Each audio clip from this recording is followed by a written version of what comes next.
Good afternoon and welcome to the third webinar in the Google for Education Emerging Trends webinar series. I am Ugochi Okori and today we will be talking about computational thinking. To tell you more about this and tell you how you can bring this trend to your school are Joseph and Theresa. Please introduce yourselves in the chat section. Tell us your name, where you're joining us from, the name of your school. And should you have any questions in the course of this webinar, feel free to drop them in the chat section where we have members of the MKB team poised to give answers to each of them.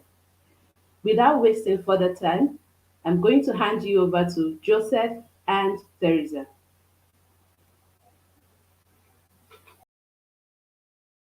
Good afternoon and a warm welcome to Google for Education's Emerging Trends in Education webinar series.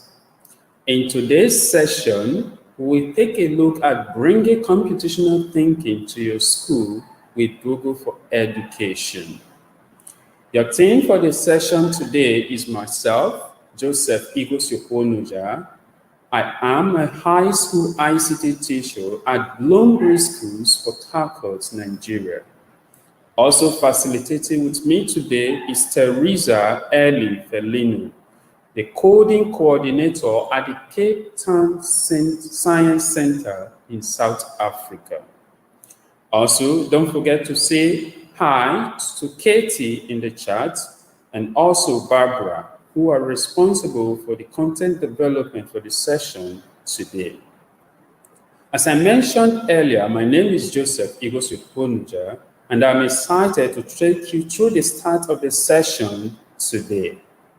Before we go further, we would like to say a big thank you to our partners, Open Network, Snapify Education, and MKB Nigeria Consulting for content creation, organization, and marketing of this webinar session.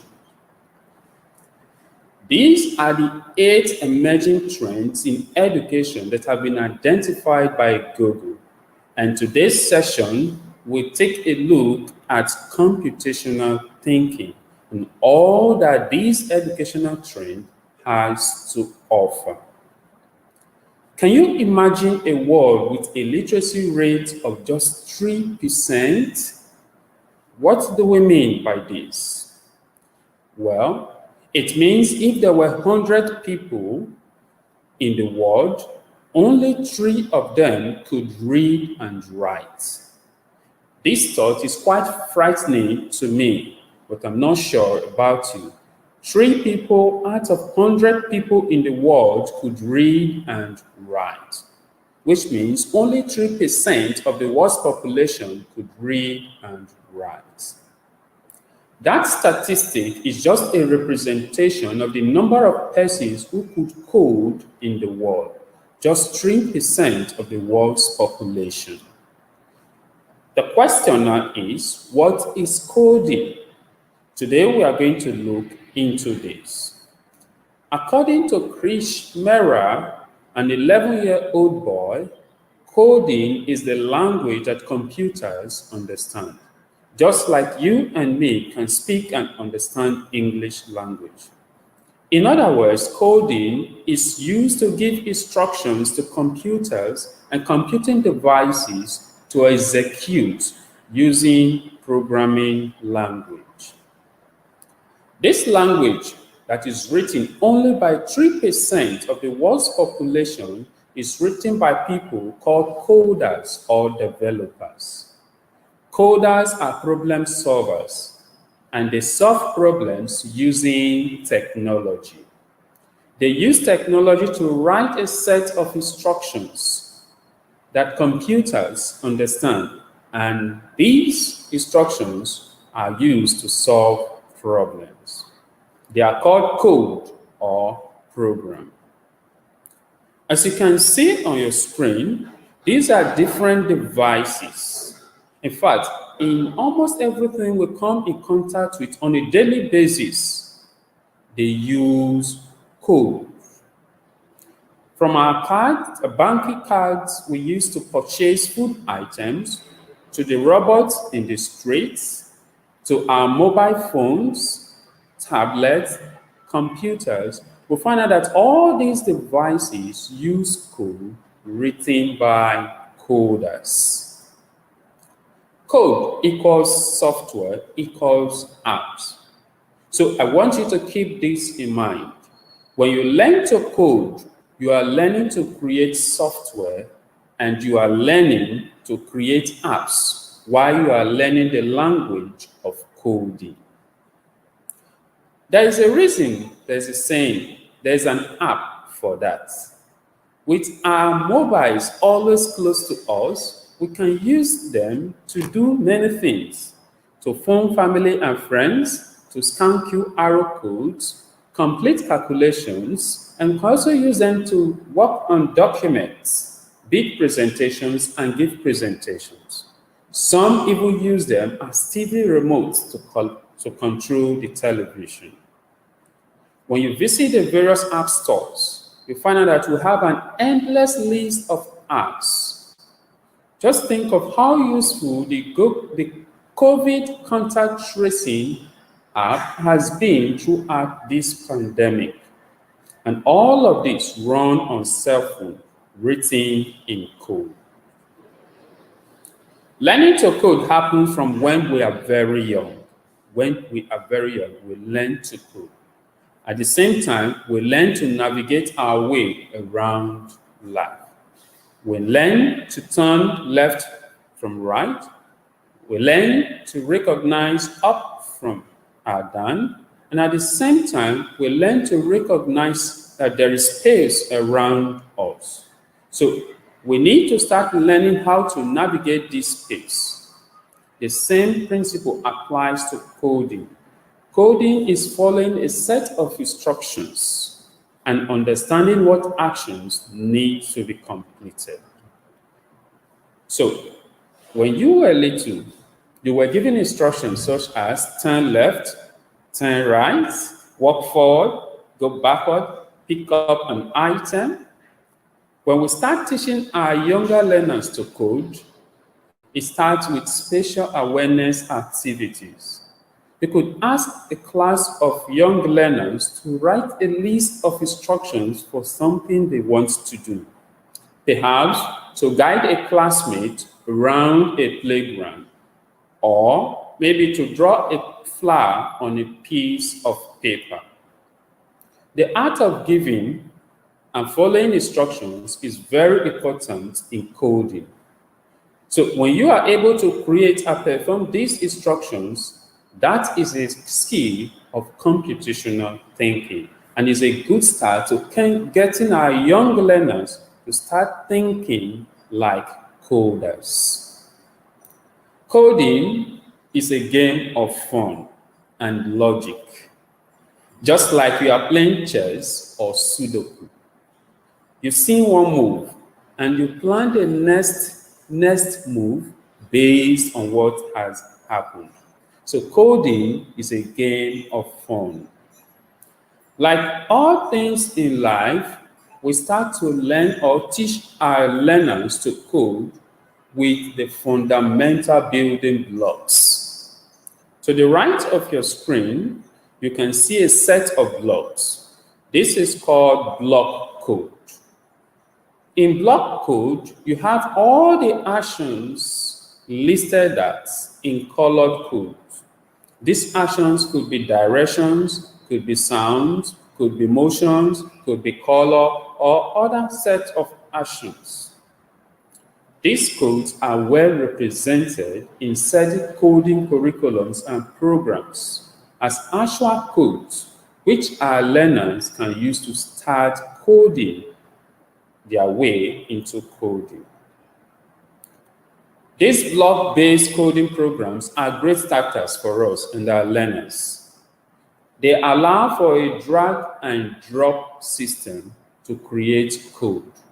Learners just need to drop these blocks in order to create a sequential order of blocks to create movements or actions. A lovely quote from the author of the book, Hello Ruby, is, Kids of today tap, swipe, and pinch their way through the world. But unless we give them tools to build with computers, we are raising only consumers instead of creators.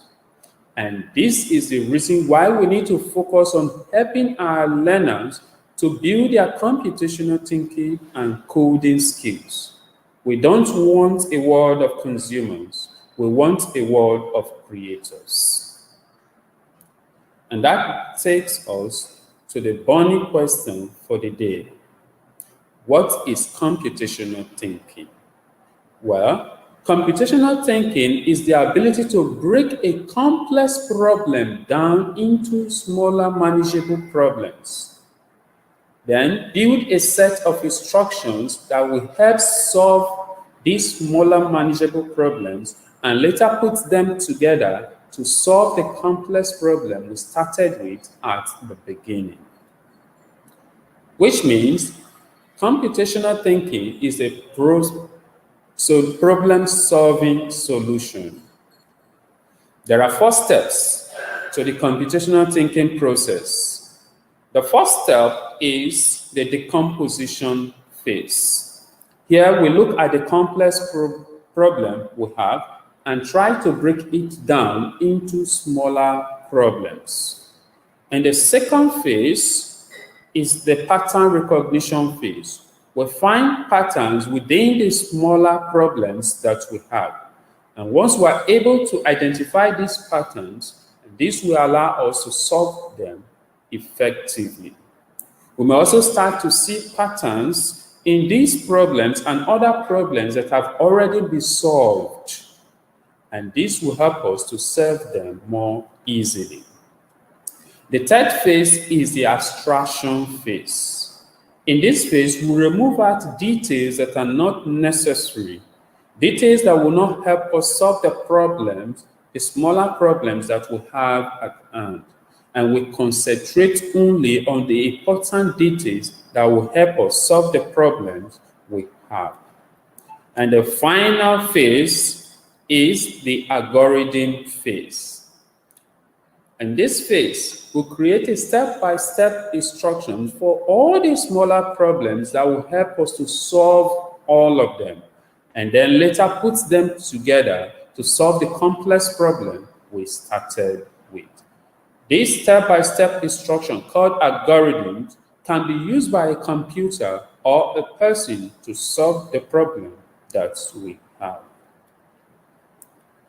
These skills are highly valuable to encouraging our learners to think differently, to think like coders. As the head of computer science education strategy at Google says, the focus on truly engaging all students has put a new emphasis on not just what we teach, but how we teach.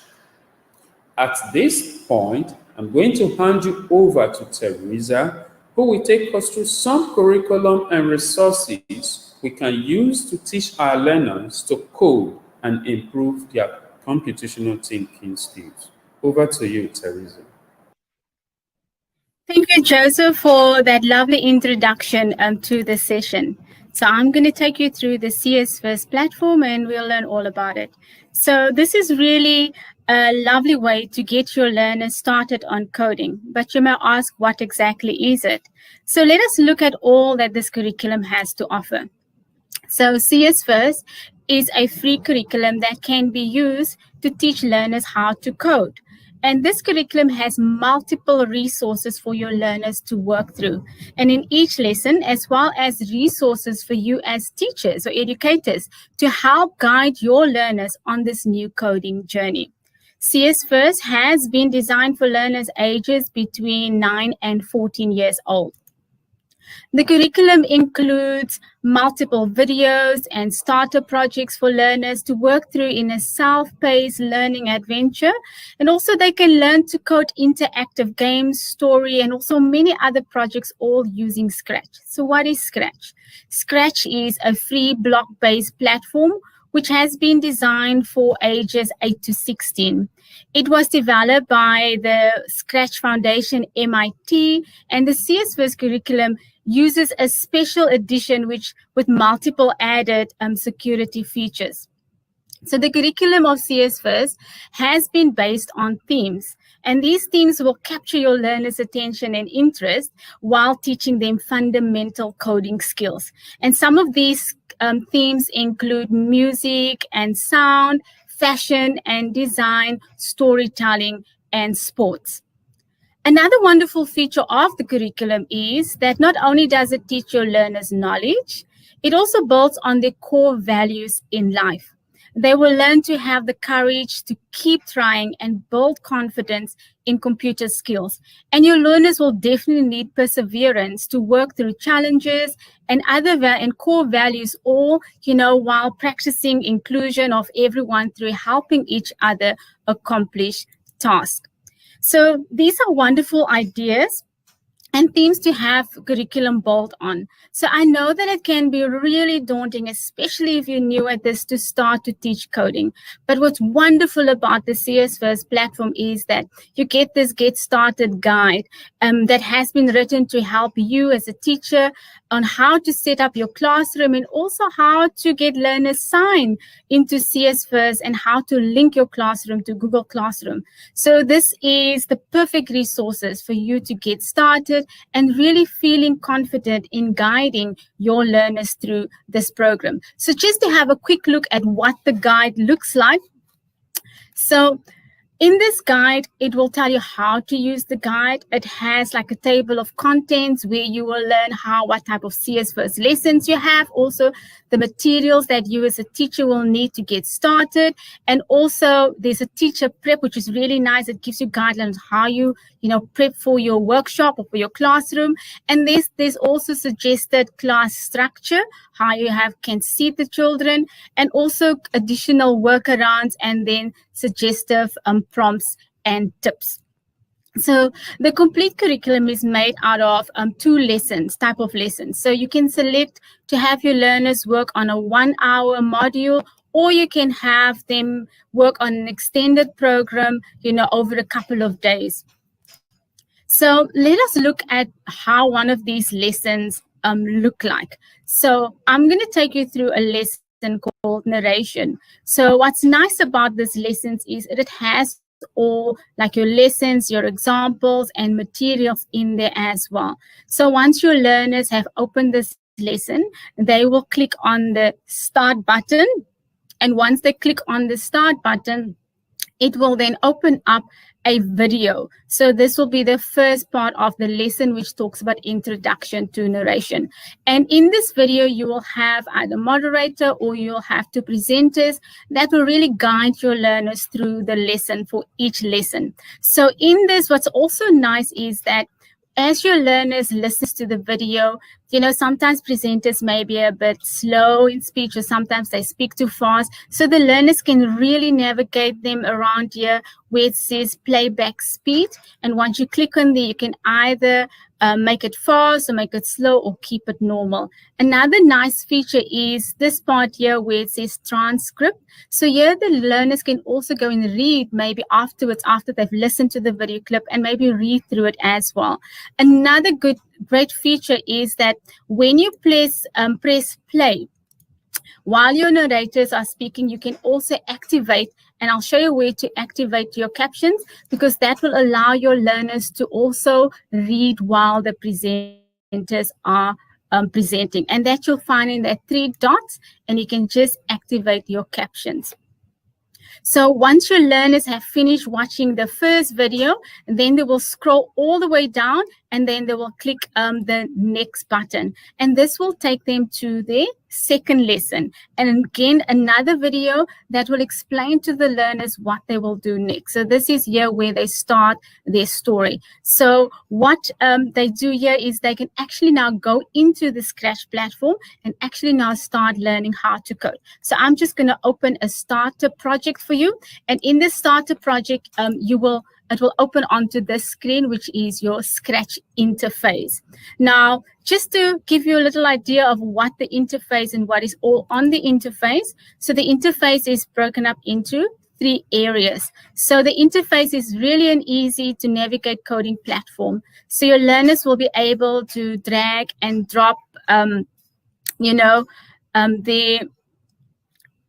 their blocks into this area, which is our canvas area. And so they can also interlink these blocks together. So maybe just to give you an idea of what it looks like. So once you have your learners have navigated through this, they'll be able to also use, the different categories that's within the Scratch platform, where they can select, which blocks they want to use should they want to build a story. And these blocks will then snap into each other. So just to demonstrate to you how this works. So as we've shown there, that the blocks actually connect to each other. And if you click on any of those blocks, you will see that your character is actually moving on your right-hand side, which is also called your stage. So while coding, it may be a complex thing to understand, we actually use code in our everyday life. And it's important that our learners understand this. So I'm sure we've all asked the question, like this morning, coming to work, what am I going to wear today? And this is, if you can believe it, actually a coding question. So you use it and we call it in the code an if statement. And this if statement helps us decide, what we will do next. So for instance, let's think it through. So if it was going to be a hot day today, then, we were going to wear maybe clothes to keep us warm. And if it was going to be a cold day, then we would have maybe decided to wear something that will keep us warm. So this is us making a decision based on a condition. So in coding, it is using an if statement. And based on the weather condition, we can then decide on the clothing that we will wear for the day.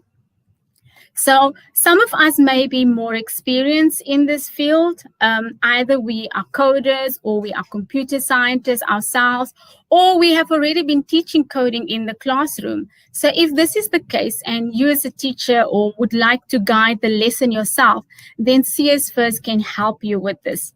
So the detailed lesson plans include links to the starter projects and all the other resources that you may need. So you can use these documents to really help guide your learners instead of, having them watch the video content in the lesson units.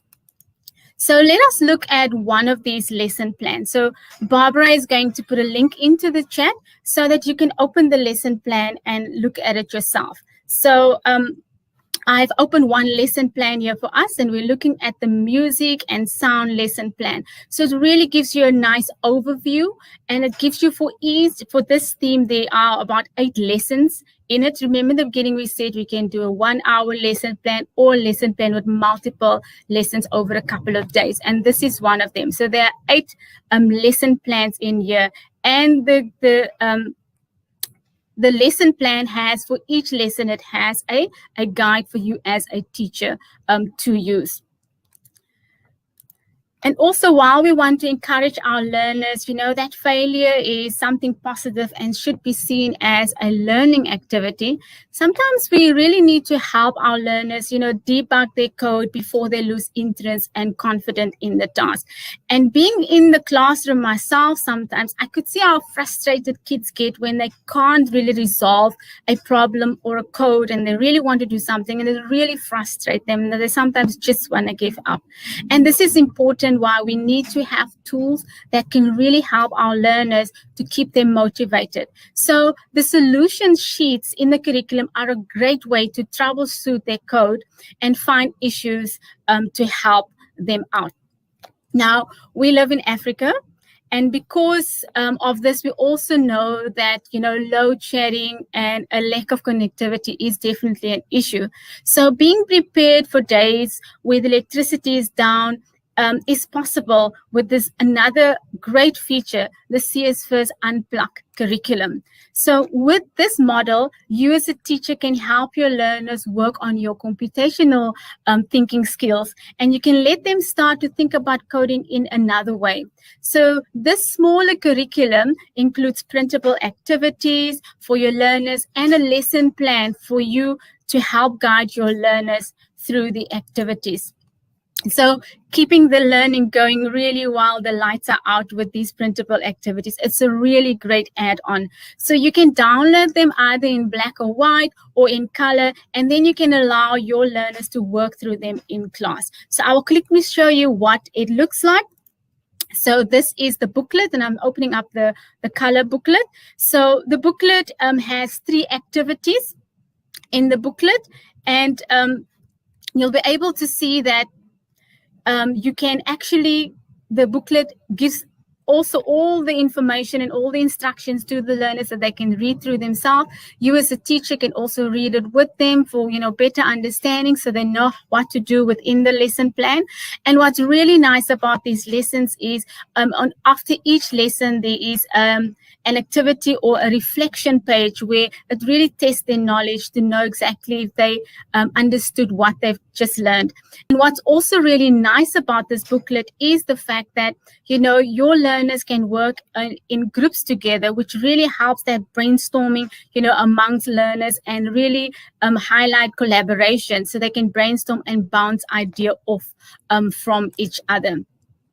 So it's really nice for you actually to have that book. So now that we have seen all the amazing resources available to us for these lessons, let us talk about incentivizing our learners throughout the lessons and the projects. Now, we all, people, and especially our learners, thrive on feedback and positive reinforcement. So being able to motivate and congratulate our learners is a great way, to build confidence and inspire them to continue working on tasks, even when it gets a little bit more tricky.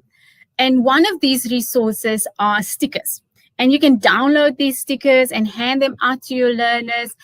Rewarding your learners throughout their learning journey will really help keep them motivated throughout the project. So after each lesson, after they've completed it, you can present them with a sticker. Another fantastic incentive is giving them a certificate. So when your learners maybe have worked through a module or a particular tricky task, these certificates can then be used for any goal that your learners have achieved, being it finishing, a lesson or a unit, or just, giving it to them to say or to congratulate them on improving their skills. Now, remember, when we give certificates to the learners, they are so excited to go and show their moms and their dads, because to them, they have really achieved something great. So this is really a great way to incentivize your learners.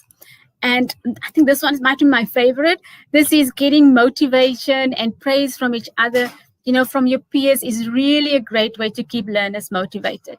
So having this shout out board in your class somewhere will allow learners to leave messages to their classmates. They could thank each other for help that they've received or on a project, or just congratulate each other on finishing lesson units. So imagine you have this massive shout out board, maybe the learners' pictures up there, other learners can put stickers, gold stickers, stars on there, or just shout out. It really boosts your class, and it boosts the learners' confidence within their learning skill ability. So we have all also experienced, those days where things just don't go as planned. We may have all our boxes ticked. We're going to do this and do that, but it just doesn't go according to plan. So maybe in the school environment, your computer lab are booked. All of a sudden, there's a change in the timetable. So in these instances, we really need to have an idea fast where we can actually interact with our learners and keep them busy. And this is where the contingency plan document comes in very handy. So this is a one document that has been put together to help you think, of ideas. And there are a few alternative programs. For instance, if you are using Scratch and for that day maybe the internet is not stable, or the electricity is off, or you can't use, or it's too slow, then in this document, you'll find some ideas maybe where you can use other programs to engage your children with. So another exciting feature in the CS First curriculum is the ability to directly integrate, your lessons units into the Google Classroom. So if your school have Google Suite, then this is really nice where you can integrate your classrooms into, or your units into your Google Classroom. So you can assign a lesson unit to your Google Classroom, and this will really help you to track your learners' progress on all the lessons that you are sending them. And also the dashboard for each classroom really will help you to see the progress of your class through the units. And the bar graph shows you the progress summary of all your learners, so you can easily see, where your class is in the lesson. So opening the lesson unit will also give you a much deeper view of the progress of your learners. So you can see which learners have watched which videos, where they are with which videos, and also you can see how far they are on their learning journey. And some units also have surveys and quizzes to track your learners' knowledge on the content cover. So you as a teacher will be able to access the answers from the classroom integration. And this is really a great way to be able to assess the answers and assign marks to these surveys as well. So there's also a useful tab, in the dashboard of each classroom to access the lesson resources, which includes the lesson plan, the solution sheets, and stickers. You can also download a zip file that contains all the videos for some of the lesson units, so that you can use it also offline and project them for the whole class, so that the whole class listen to it at the same time. But now, unfortunately, some of the lesson plans don't have a zip file. So when you want to use that sort of option, make sure that you maybe want to go through the units and assign a unit that has this feature if you want to use that for the future. So the ability, to integrate lessons into Google Classroom is really a phenomenal teaching resource. So I'm quickly just going to guide you through to show you how you set up, your Google Classroom and how you integrate your learners into it. So, but if your school has a Google Suite, this is really great because you can integrate your classroom into your Google Suite page. So I'm quickly just going to open up. So once you want to set up your classroom, you can just search for CS First Curriculum, and you can go to coding courses and CS Curriculum. So what it does, it opens up Google for Education platform, which is your CS First Curriculum is. So the first thing that you want to do is you want to sign in, and you need to have a Gmail account when you sign into or you want to set up a classroom. In this instance, so I'm going to say I want to sign in as a teacher. So I'm going to click and say sign in as a teacher, and then it will ask me which options I want to use, which Gmail account. So if you have G Suite, you will use that one.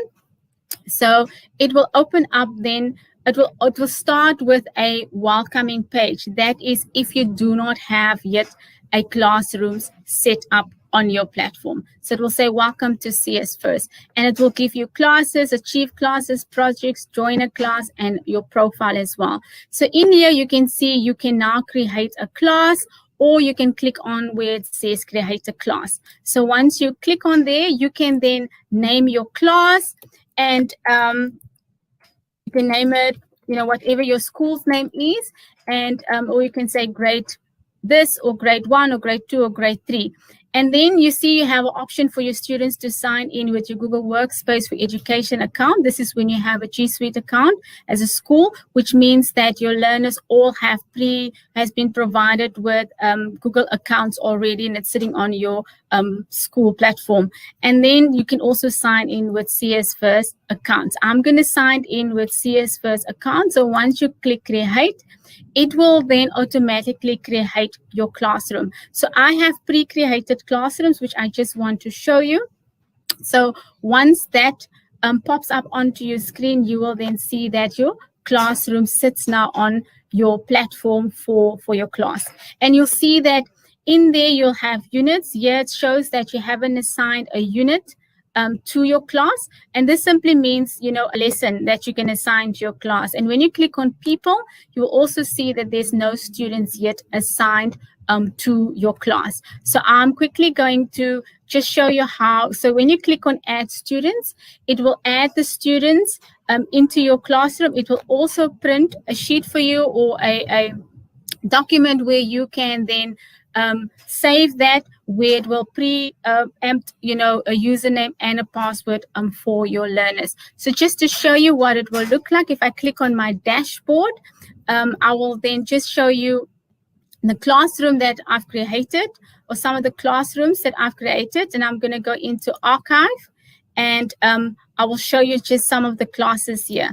So once you I'm just going to move it back into the classroom so I can show you what it looks like once we have actually put in learners into our classroom. So you will be able to see, okay, on this one here, it still says test 2. So let's just quickly add class, because I think it wants me to add for you. So we're going to add a unit just to run quickly through it. It will bring up the curriculum, and then you can, let's say, add this one, characterization. These are the 1-hour lesson plans that you can add. And once you activate that, it will ask you where you want to add it into. I'm going to say maybe test class 1, and then it will now ask you to view your class. So now you'll be able to see that you have actually loaded that curriculum or that lesson plan into your classroom. So there it's sitting. It says characterization. It gives you your progress summary. But if we click there, we'll see there's no students added. So here, once you click, you can add Anne, you can add John, you can add Amanda. So once you've added all the names of your students, you can also add additional accounts. And once you click create account and download roster, it will then create those accounts for you, which you can then save. And then later on, if you can give the students their username and password to link back in. So this is a really nice feature for you to see. So once you have students in your classroom, you'll be able then to track their progress. You'll be able to see what videos they have watched. You'll be able to see the projects that they've submitted, as well as the survey results. So these are really nice ways for you to track the progress of your students within the classroom. So if after all this information, you are excited to start, adopting CS in your classroom, but want to a little more information on what it is and how it works, then you can watch these introductory videos on the Google for Education Teacher Center, because we couldn't go through everything. So this link, the link to this page has also been shared in the resources pack that we will share with you at the end of the session. So once your learners have worked through the wealth and the material available on the CS curriculum, it is time maybe now to take them to the next steps. So they will have mastered their block-based coding and will have a good idea of creating logical pattern for solving problems and creating an action. So the question is maybe where to from there. Why not, as a teacher, you can look at blocky games. So this is a great next step for your from CS first. As through some basic games, it allows learners really to translate block-based code into JavaScript. So each of the games has a number of levels which progressively build your learners' knowledge of code. So once each level has been completed, the JavaScript of the code is then displayed so that your learners can start to understand, how blocks are translated into codes. So you can use the About page to understand the skills your learners will focus on through the games. And then you can also download the games as a zip file so that you can also allow your learners to play this offline. Now, your learners then may have learned the basics of block-based coding in CS first. They begin to understand JavaScript with blocky games. So they are ready maybe to learn JavaScript more in depth. And this is where we want to introduce Grasshopper.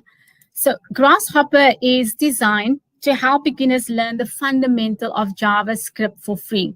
So the lessons has been based or designed in small 5-minute sessions, which focuses on various uses of specific coding statements. So each level unlocks when the previous one has been completed. And learners can also stop at any time and they can just jump straight back into where they left off, in their next session. So Grasshopper is available on a computer or a laptop or on a mobile phone or on a tablet. So you simply sign in with your Google account and you can access the coding content at the same place as you ended the last time on any device at any time. So the curriculum outline can be assessed from the homepage of the Grasshopper website. So it teaches your learners all about variables, functions, and so much more. And while the curriculum really focuses, on JavaScript for your learners will be able to transfer this knowledge also to learn other coding languages. So all the terms that you and your learners need to understand are explained in the glossary. And your learners can also access this glossary, from the website if they need to. But like the curriculum outline, unfortunately, is not available on your mobile app. So I would always encourage my learners, print it so that you have it in a file. You can always refer back to it when you need to. And then also, if you click on the Learn More button under the relevant term in the glossary, you'll be directed to a page that shows you how particular statements of code needs to be written. So this is also a great way to help your learners debug their code if something is not working correctly. Another way maybe also just to download it or keep it in a file for you to have handy. So coding and computational thinking are fundamental skills to STEM education and also 21st century learning. So I'm now going to hand back to Joseph, who will take us through a few aspects of STEM and STEAM education. Thank you. Thank you very much, Teresa. I'm so excited that you've taken us through all these amazing tools and resources for coding and computational skills. Here, you'll see STEM and STEAM education. These are new trends that are taking the educational world by storm. But the big questions are, what exactly are they, and how do they work in a physical or visual classroom? STEM is an acronym that stands for science, technology, engineering, and mathematics, while STEAM stands for science, technology, engineering, arts, and mathematics.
STEM and STEAM educational model are the driving force behind digital transformation today. This is very important worldwide, but especially for the African context.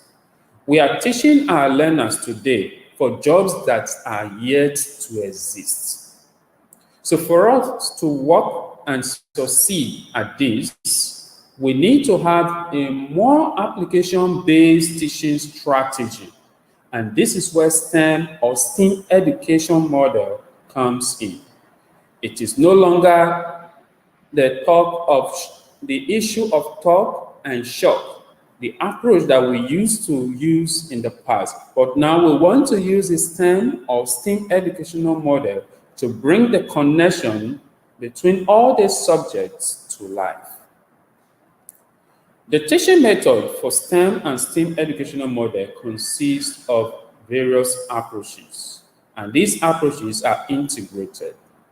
The first one is discovery, and discovery helps our learners to think for themselves. So our learners start asking questions by the time you give them topics to discuss in the class.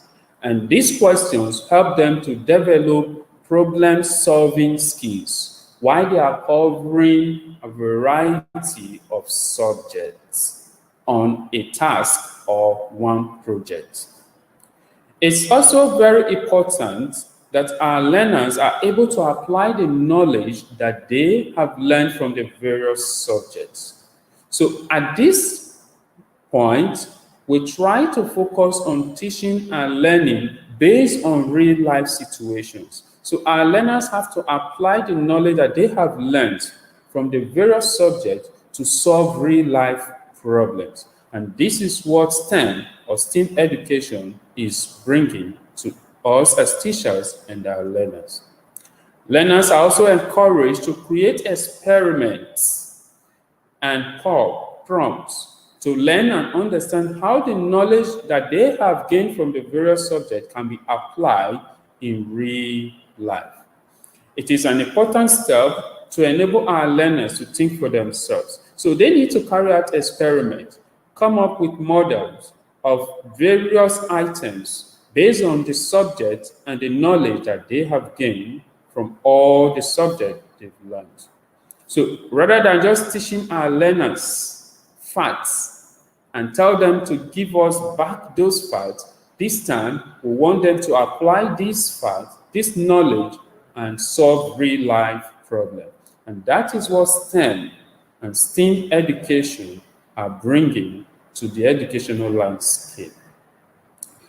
These are models that are designed to help our learners build many skills that they will need later in future or life. Now, these are some of the skills they will learn. You see those skills on your screen. They will learn to communicate effectively within a team. They will also be able to think critically for themselves while they are using their creativity and initiative to solve problems. Digital literacy skill is not left out. It's a very valuable skill that our learners will also learn using STEM or STEAM education model. What about critical analysis? This will help them to understand previous ideas and solutions, and they will improve on those solutions to come up with new solutions that can solve mankind's problems. Computational thinking and STEM or STEAM education, they go hand in hand. So with the ability to create a logical solution for a complex problem and other skills learned through STEM, they will be able to work jobs that they will find themselves in the future. So right now, using the STEM educational model and computational thinking will prepare our learners for jobs that they will find themselves in that are not even in existence right now. Africa is the next emerging market. As a continent, we have some of the world's fastest growing economies, but we currently rely on allies. and available resources to function. According to the UN 2012 population report, Sub-Saharan Africa will have the highest percentage of the global workforce by 2035. This means we need to have a workforce that is competent in STEM fields so that they can support the development of the African economy and the infrastructures we have across Africa. Also, there is a drive across the African continent to aid teachers to be able to teach these skills to our learners. To that end, training and coaching is being provided to African teachers to help them build confidence to use STEM and STEAM educational models in their teaching. Also, support from the parent body of your school and the management is also very important. This will help to nurture in our learners and provide them with the real life situations to apply the knowledge they have gained through STEM or STEAM educational model both at home and in school. Barbara is going to put a link to the resource pack in the chat. Please take some minutes, go through the link because the resource pack contains various curriculums and tools covered in the session today. And there are also other useful links that will take you to courses that you can take and some of the useful documents from the CS First curriculum are also in the resource pack. Also, Barbara is going to pop a link into the chat for feedback. Please take a couple of minutes to let us know you and your thoughts about the session today. Finally, we are saying thank you very much.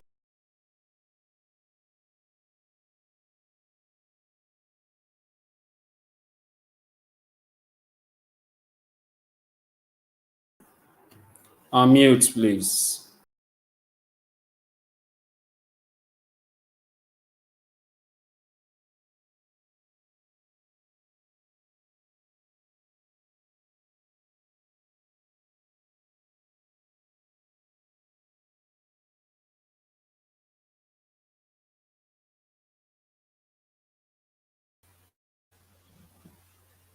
What an amazing session we have had. I'm sure you got as much value as I did.